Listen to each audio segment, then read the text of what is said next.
ఓం నమో వెంకటేశాయ. ఈ కార్యక్రమం చూస్తున్న ప్రేక్షకులందరికీ కూడా స్వాగతం పలుకుతూ, ఈనాటి కార్యక్రమంలో చాలా అదృష్టాన్ని పొందగలిగేటువంటి వ్యక్తులు సమాజంలో మనకి చాలా తక్కువగా కనబడుతూ ఉంటారు.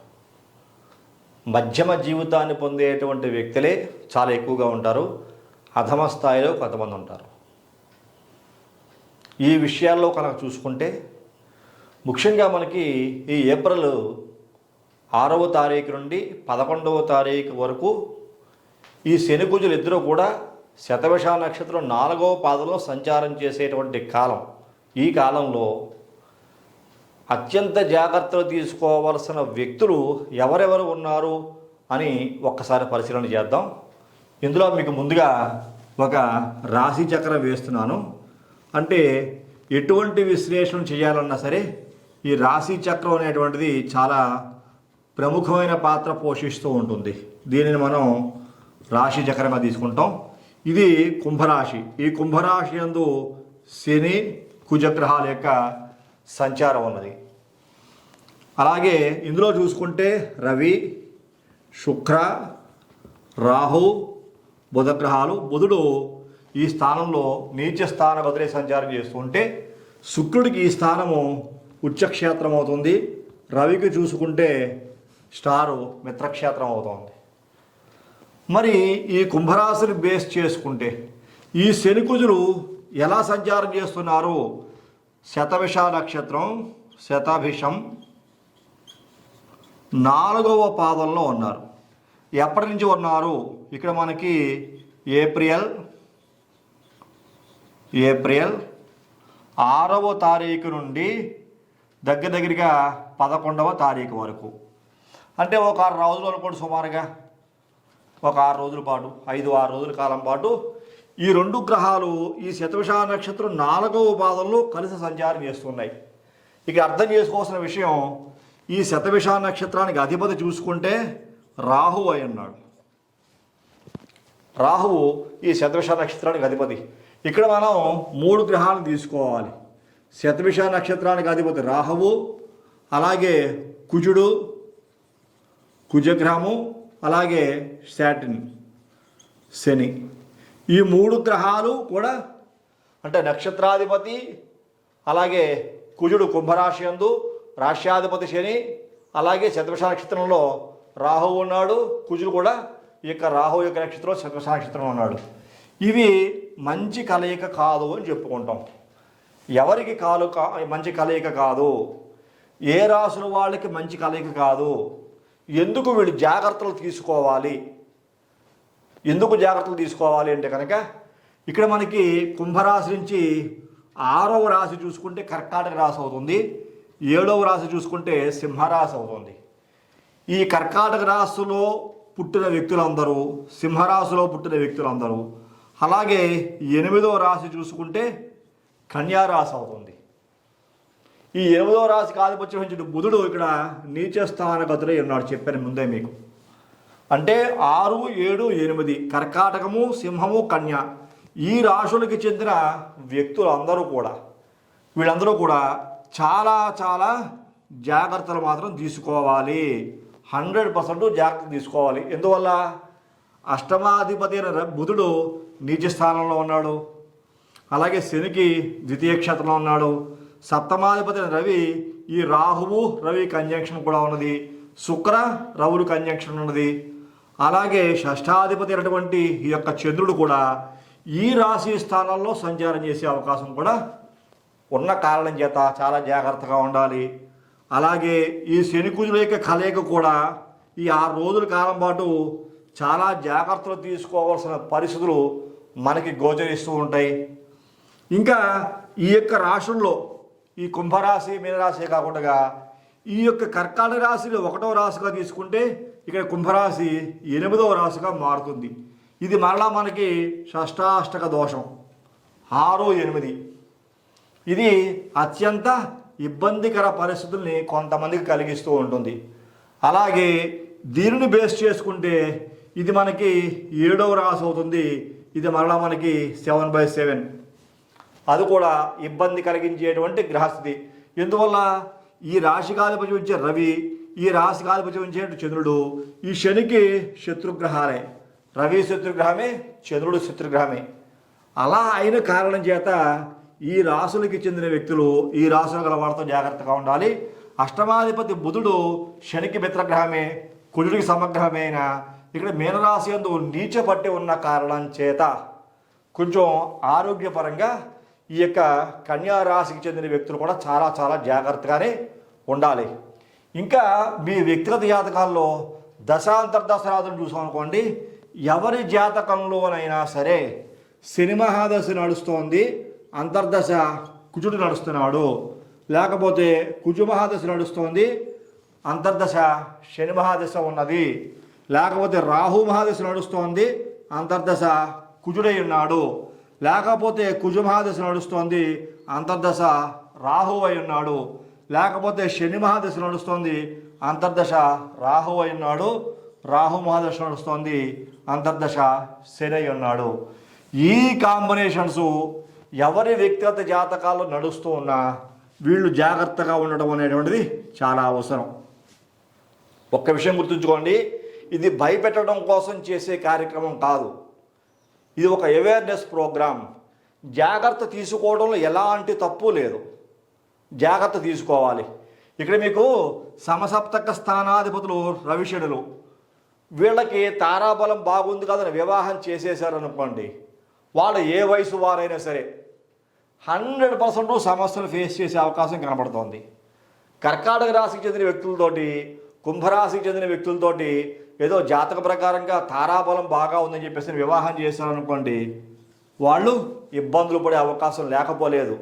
ఎందుకోసమంటే ఇబ్బందులు రోడ్డు మీదకి వచ్చి చెప్పరు ఎవరో కూడా. ప్రాక్టికల్గా నాలాంటి వ్యక్తులకి ఇలాంటి కార్యక్రమాలు చూస్తే నిజంగా మీరు చెప్పినట్టుగా మా కుటుంబాల్లో సమస్యలు ఉన్నాయి, లేకపోతే ఇలాంటి జాతకులకి మేము వివాహాలు చేసాము మా పిల్లలకి, వాళ్ళు చాలా స్ట్రగుల్ అవుతున్నారని చెప్పి మాకు చెబుతూ ఉంటారు. అందువల్ల ఇలాంటి అవేర్నెస్ ప్రోగ్రాం కూడా చేయవలసిన పరిస్థితులు మాకు ఏర్పడుతూ ఉంటాయి. మీ యొక్క బాగు కోసమే, మీరు బాగుండాలనే ఉద్దేశంతో ఇలాంటి కార్యక్రమాలు కూడా మేము చేస్తూ ఉంటాం, భయపెట్టాలని కాదు. ఎందువల్ల అంటే జాగ్రత్త తీసుకోవడంలో ఎలాంటి తప్పు ఉండదు. జరిగిపోయిన తర్వాత ఏదైనా జరగరాని అనర్థం జరిగిన తర్వాత నిజంగా మీరు చెప్పినట్టుగా జరిగిపోయింది అంటే చేయటానికి ఏమి ఉండదు, అప్పుడు ఎవరో ఏం చేయలేం. చూసారా, అందుకోసమని ఇలాంటి గ్రహ సంచార కాలాలు నడుస్తున్న సందర్భాలలో, అలాగే ఇలాంటి గ్రహ దశలు అంతర్దశలు నడుస్తున్న వ్యక్తులు చాలా చాలా జాగ్రత్తగా ఉండాలి. కుజుడు అంటే కనుక ఫైర్ గ్రహం అన్నమాట కుజుడు. శాటిన్ అంటే ఐరన్కి సంబంధించిన వాడు, ఐరన్ అలాగే ఆయిల్స్ ఎముకలకి సంబంధించిన వాడు, కుజుడు రక్త మాంసాలకు సంబంధించిన వాడు. ఇట్లాగా ఒక్కొక్క గ్రహానికి ఒక్కొక్క కారకత్వం ఉంటుంది. అదే రాహుని తీసాం అనుకోండి, ఇది మ్లేచ్ఛ గ్రహం, మందుబాబులు, జోదం, అనేక రకాల భయంకరమైన వ్యసనాలకి కారకుడు రాహు కూడా. మంచి కూడా చేస్తాయి, స్థాన బలాలను బట్టి మంచి చేస్తాయి. ఇక్కడ అలాంటి పాపభూయిష్టమైన కలయిక నీచత్వం పొందిన బుధుడు అంటే మన నరాలకు సంబంధించిన వ్యక్తి. బుధుడు వల్ల అనేక రకాల బుద్ధిమాన్యం, కొంతమందికి మెమరీ లాస్ అవుతూ ఉంటుంది. చిన్నపిల్లలు తిడుతూ ఉంటాం మనం, బుద్ధి జ్ఞానం లేదా అని. అంటే బుధుడు బుద్ధికారకుడు, కేతువు జ్ఞానకారకుడు. ఈ రెండు కూడా మళ్ళా ఇప్పుడు ప్రజెంట్ అష్టమంలో కేతువు కూడా ఉన్నాడు. ఇది కూడా చాలా ఇబ్బందికర పరిస్థితే మాట్లాడితే. ఈ యొక్క కుంభరాశి నుంచి అష్టమకేతువు చాలా ఇబ్బందికర పరిస్థితులను కూడా క్రియేట్ చేస్తాడు కొంతమంది జాతకంలో చూసుకుంటే. అందుకని అష్టమాధిపతి బుధుడు ఇక్కడ నీచ స్థానంలో ఉంటే అష్టమంలో కేతు ఉన్నాడు. అందువల్ల ఈ 3 రాశులకి చెందిన వ్యక్తులు, ముఖ్యంగా కుంభరాశికి చెందిన వ్యక్తులు ఈ యొక్క 3 రాశుల వాళ్ళతో కనుక వివాహాలు కనుక అయితే చాలా చాలా జాగ్రత్తలు తీసుకోవాలి. ఇది ఒక్క వివాహాలకే కాదు, ఒక్క వివాహాలు భార్యాభర్తలు అయినంత మాత్రాన సమస్యలు అవ్వకపోతే సమస్యలు ఉండవు అని కాదు. ఇక్కడ జాయింట్ వ్యాపారాలు చేస్తూ ఉన్నా, పార్ట్నర్షిప్ వ్యాపారాలు చేస్తున్నా, ఇప్పుడు కుంభరాశి చెందిన వ్యక్తి ఈ యొక్క 3 రాశుల వాళ్ళతో ఇటువంటి వ్యాపారం చేస్తున్నా, ఇలాంటి గ్రహ సమయాలు నడుస్తున్న సందర్భంలో ఇబ్బందులు పడే అవకాశాలు ఉంటాయి. అందులోనూ ఇలాంటి గ్రహ దశలు అంతర్దశలు కనుక ఉంటే సమస్యలు మరికొంచెం ఎక్కువ అవుతాయి. అందుకే చెప్తుంటారు ఎప్పుడూ కూడా నేను, వ్యక్తిగత జాతకము అనేటువంటిది చాలా చాలా ఇంపార్టెంట్. ఇది ఎవరికి ఉన్నదో మనం ఏం చెబుతాం? నువ్వు ఒక వ్యక్తి యొక్క జాతకం చూసుకుని నీ జాతకం ఇలాంటి దశ ఉంది అంటే చెప్పేయడం కుదరదు, అనాలిసిస్ చేయాలి. నిజంగా ఇలాంటి గ్రహ కలయిక ఇలాంటి దశ అంతర్దశ లేదనుకోండి హ్యాపీగానే ఉంటాం, దానికి భయపడాల్సిన అవసరం ఏం లేదే. ఇది వాళ్ళని భయపెట్టదు. ఇలాంటి గ్రహస్థితుల్లో కూడా కోట్లు కూడబెట్టేటువంటి వ్యక్తులు ఉంటారు, సుఖవంతమైన జీవితాన్ని పొందే వ్యక్తులు ఉంటారు. ఎందువల్ల తెలిసే వాళ్ళకి గ్రహయోగాలు బాగుంటాయి, తారాబలం బాగుంటుంది, దశాంతర్దశనాదులు బాగుంటారు, రాష్ట్రాధిపతుల యొక్క బలం బాగా ఉంటుంది, వాళ్ళకి శుభగ్రహాల యొక్క అనుకూలత చాలా అద్భుతంగా ఉంటుంది. ఇలాంటి వ్యక్తులు ఇంకా చెప్పుకుంటూ వెళ్తే చాలా పారామీటర్స్ ఉంటాయి. ఇలాంటి వ్యక్తులు ఎలాంటి సమస్యల్ని ఫేస్ చేయరు. ఇలాంటి గ్రహాల యొక్క సమయం నడుస్తూ ఉన్నా సరే, ఇక్కడ పిల్లలైనా పెద్దలైనా మధ్య వయసు వాళ్ళైనా ఏ వయసు వాళ్ళైనా కొత్తగా వివాహం చేసుకున్న దంపతులైనా, ఎందుకంటే నా దగ్గరికి చాలామంది వస్తూ ఉంటారు కాబట్టి నాకు చాలా విషయాలు తెలుస్తూ ఉంటాయి. పిల్లలకి వివాహాలు చేసి వాళ్ళ భవిష్యత్తులు బాగోక వాళ్ళు ఇబ్బంది పడేటువంటి వ్యక్తులు మీకు చెప్తే ఆశ్చర్యపోతారు. కొంతమంది పిల్లలు పెళ్ళిళ్ళకి వచ్చిన వయసులో కూడా తల్లిదండ్రులు విడిపోయే పరిస్థితుల్లో కొంతమంది ఉన్నారు. ఎటువంటి పొరపాటు చిన్న తప్పు కూడా చేయకుండా అనేక రకాల సమస్యలకు లోనయ్యేటువంటి దంపతులను చూశాను నేను. వ్యాపార వర్గాల్లో కూడా అంతే. ఇప్పుడు ఈ కుంభరాశికి చెందిన వ్యక్తి ఈ యొక్క కర్కాటక రాశికి చెందిన వ్యక్తితో కానీ, సింహరాశికి చెందిన వ్యక్తితో కానీ, కన్యారాశికి చెందిన వ్యక్తితో కానీ వ్యాపారం చేస్తున్నాడు అనుకోండి, ఇలాంటి గ్రహస్థులు అనుకూలంగా లేని కారణం చేత ఆ పార్ట్నర్షిప్ కూడా దెబ్బతినే అవకాశాలు లేకపోలేదు. దెబ్బతినడమే కాదు, వాళ్ళ యొక్క అనుకూలతలు, అలాగే ఆర్థికంగా అనేక రకాల నష్టాలు ఇలా చెప్పుకుంటూ వెళ్తే ప్రతి రంగంలోనూ ఉన్నాయి. ఇప్పుడు ఇద్దరు ఫ్రెండ్స్ ఉన్నారు, చాలా మంచి మిత్రులు, ఇద్దరు కూడా చాలా అద్భుతమైన ఫ్రెండ్షిప్ ఉంది వాళ్ళకి. చాలా అద్భుతమైన ఫ్రెండ్షిప్ ఉన్నప్పటికీ కూడా ఇలాంటి గ్రహ సమయాలు నడుస్తున్నప్పుడు ఆ ఫ్రెండ్షిప్ వల్ల అనేక రకాల ఇబ్బందులు, చెప్పుడు మాటలు, తప్పుడు మాటలు విని ఈ స్నేహం కూడా దూరం కావచ్చు. ఇవి భయపెట్టడం కోసం చెప్పట్లా. అలాంటి గ్రహస్థితులు ఎందుకంటే మనకి ప్రభుత్వాలు కూడా చెబుతూ ఉంటాయి. చూడండి, మీకు తుఫాను వచ్చేస్తోంది, భయంకరంగా తుఫాను పడుతుందని చెబుతారు. ఈ ప్రాంతంలో చాలా ఇబ్బందికర వాతావరణం నెలకొంది, చాలా భయంకరమైన తుఫాను వచ్చే అవకాశం ఉంది అంటారు. అందరూ చనిపోతారనా? తుఫాను వస్తుంది, దాని వెళ్ళిపోతుంది. అలాగే ఈ గ్రహస్థితులు కూడా అంతే, కొంతమంది మీద ప్రభావం చూపెడతాయి, కొంతమంది ఇబ్బంది పడతారు. జాగ్రత్తగా పడడంలో తప్పు లేదు, జాగ్రత్తగా ఉండాలి. ఇలాంటి గ్రహస్థితులు ఎవరి జాతకంలో అయినా ఉన్నాయా? ఉంటే కనుక ఏ సమస్యలు రాబోతున్నాయి, అవి ఏ స్థానాల్లో ఉన్నాయి, దశానాథులు ఎవరు, అంతర్దశనాథులు ఎవరు, విదశనాథులు ఎవరు? ఇప్పుడు కొంతమంది జాతకాలు చూస్తుంటాం, వాళ్ళకి శని మహాదశ నడుస్తూ ఉంటుంది, కుజుని యొక్క అంతర్దశ నడుస్తూ ఉంటుంది, రాహు యొక్క విదశ నడుస్తూ ఉంటుంది, మళ్ళీ అందులో బుధుడు ఉంటాడు. దశ, అంతర్దశ, విదశ, సూక్ష్మదశ. ఇంకా చూసుకుంటే ఇక్కడ మీకు ప్రాణదశలో రవో శుక్రుడు ఎవరో ఒకరు ఉంటారు, చూసారా? అంటే ఇవన్నీ కూడా నడుస్తూ ఉంటాయి. ఇలాంటి వ్యక్తి సఫర్ అవడా మరి? ఇక్కడ శని బాగోలేదు, కుజుడితో కలుస్తున్నాడు, రాహు బాగోలేదు, బుధుడు నీచ స్థానం ఎదురయ్యాడు, రవి రాహుతో కలిసి ఉన్నాడు. మరి 100% ఈ వ్యక్తి ఇబ్బంది పడే అవకాశమే ఉంటుంది. నువ్వు సక్సెస్ అయిపోతావు, నువ్వు ఈ రాశిలో పుట్టావు కాబట్టి నువ్వు చాలా అదృష్టం పట్టుకుంటుంది నీకు చెప్తే ఎలాగా? వాడు తిట్టుకుంటారు. 100% వాళ్ళు స్ట్రగుల్ అవుతారు. ఎందుకోసమని మనకి అలాంటి సబ్జెక్టు ఈ జ్యోతిష్ శాస్త్రం ద్వారా మనకి తెలియజేయబడుతుంది కాబట్టి మనం దీన్ని పాజిటివ్గా తీసుకోము. ఎందుకోసమంటే ఇందులో మీకు ఎక్కడా కోటీశ్వరులు అయిపోతారని, లాటరీ తగులుతుందని చెప్పేసని, ఉన్న బలంగా మీ భవిష్యత్తు మారిపోతుంది, మీకు అదృష్టం పట్టుకుంటుంది, ఈ విషయాలు నేను చెప్పట్లేదు. అలాంటి జాతకాలు కూడా ఉంటాయి. ఇదే జాతకాల్లో కొంతమంది ఉంటారు, కొన్ని రాశుల వాళ్ళు అదృష్టం కూడా పట్టుకుంటుంది. ఉదాహరణకి ఇక్కడ ఈ కన్యారాశిలో తీసుకుందాం, 8వ స్థానం కుంభరాశి నుంచి అయింది. మళ్ళీ కన్యారాశి 1గా తీసుకుంటే ఇక్కడ కుంభరాశి 6వ స్థానం అవుతుంది. 6వ ఇంట శని కుజులు చాలా అద్భుతమైన యోగాన్ని కలిగిస్తారు, చాలా మేలు చేస్తారు. మామూలు మేలు కూడా కాదు, అఖండమైన మేలు చేసే అవకాశం కనబడుతూ ఉంటుంది. మరి ఈ కన్యారాశికి 6వ స్థానమే అయ్యింది కుంభరాశి. మళ్ళీ కుంభరాశి నుంచి ఈ కన్యారాశి 8వ స్థానం అవుతుంది, చూసారా? అలా కర్కాటక రాశికి 8వ స్థానం అవుతుంది. ఇక ఈ యొక్క కుంభరాశికి 6వ స్థానం, కర్కాటక రాశి 6వ స్థానం అవుతుంది, షష్టాష్టక దోషం.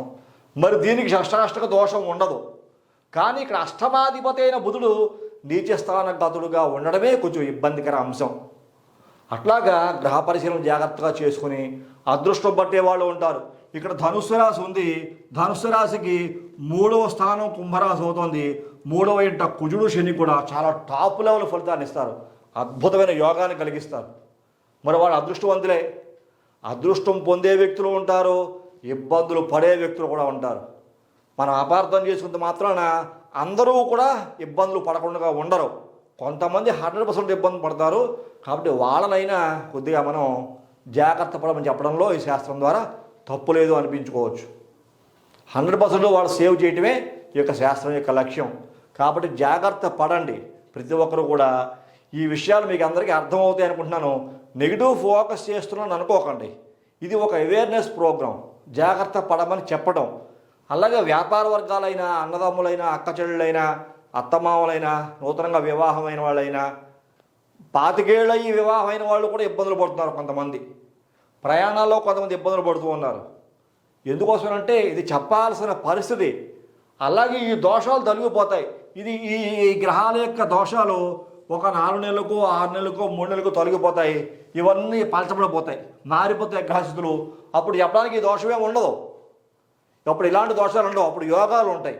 ఓహో, ఈ రాహు కుజుడు ఇంట్లో ఉంటే ఈ యోగం పడుతుంది, రవి ఇంట్లో యోగం ఉంటుంది, అలాగే వేరే గ్రహస్థితి వల్ల ఈ యోగం కనబడుతోంది, జామిత్ర యోగం ఉంది, లక్ష్మీ కుబేర యోగం ఉంది, ఐశ్వర్యం వస్తుంది, ఉన్న రోగాలు కూడా మధ్యమాయమైపోతాయి, ఉద్యోగ రానవులకు ఉద్యోగం వస్తుంది అని ఇవే రాసుల వారి గురించి చెప్పచ్చు, ఇవే రాసుల వారి గురించి కూడా చెప్పచ్చు.